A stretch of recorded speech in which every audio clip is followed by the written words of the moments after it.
how to use Microsoft Copilot without Microsoft account. Hey everyone, welcome back to the channel. If you are new here, don't forget to hit the subscribe button and turn on the notification bell to not miss any updates. So it's really simple to use your Microsoft Copilot without Microsoft account.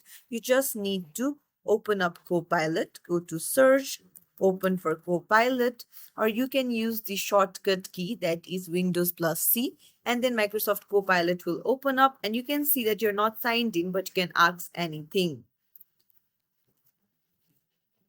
So you can just search and then it will give you answers even without logging in. However, your chat history won't be saved and you will not get personalized answers.